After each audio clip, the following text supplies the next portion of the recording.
পাবনার ঈশ্বরদীতে মহান বিজয় দিবসে বিজয়স্তম্ভে পুষ্পমাল্য অর্পণের পর জয় বাংলা সহ নানান স্লোগান দিয়েছেন ভারতে প্রশিক্ষণপ্রাপ্ত বীর মুক্তিযোদ্ধারা। স্লোগানের পরপরই ঘটনাস্থলে থাকা একজন মুক্তিযোদ্ধার সন্তানকে লাঞ্ছিত করে কতিপয় ব্যক্তি। এ নিয়ে সাময়িক উত্তেজনা দেখা দেয়।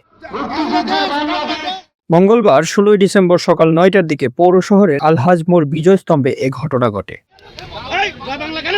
জানা যায়, ঈশ্বরদী উপজেলায় ভারতের উচ্চতর সামরিক প্রশিক্ষণপ্রাপ্ত বীর মুক্তিযোদ্ধাদের পক্ষ থেকে সকাল 9টায় আলহাজ মোড়ে বিজয়স্তম্ভে পুষ্প অর্পণ করতে যান একদল বীর মুক্তিযোদ্ধা। পুষ্পমাল্য অর্পণের পর বীর মুক্তিযোদ্ধারা মহান মুক্তিযুদ্ধ এবং বিজয় দিবস উপলক্ষে জয় বাংলা সহ নানান স্লোগান দেন। স্লোগান শেষে কতিপয় ব্যক্তি মনোয়ার হোসেন মুকুল নামে এক ব্যক্তিকে ধাক্কা দেন। তিনি বীর মুক্তিযোদ্ধা কুরবান আলীর ছেলে। এ নিয়ে সাময়িক উত্তেজনা দেখা দেয়।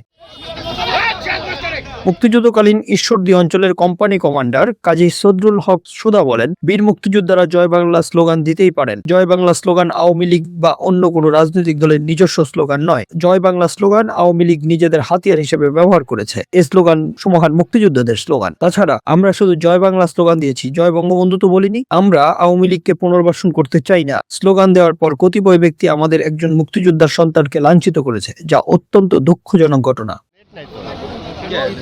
ঈশ্বরদী সার্কেলের অতিরিক্ত পুলিশ সুপার প্রণব কুমার বলেন, বিজয়স্তম্ভে জয় বাংলা স্লোগানের বিষয়টি শুনেছি। এ নিয়ে বড় ধরনের কোনো অঘটন ঘটেনি। ঘটনাস্থলে পুলিশ মোতায়েন রয়েছে। এ বিষয়ে কেউ আমাদের কাছে কোনো অভিযোগ দেয়নি।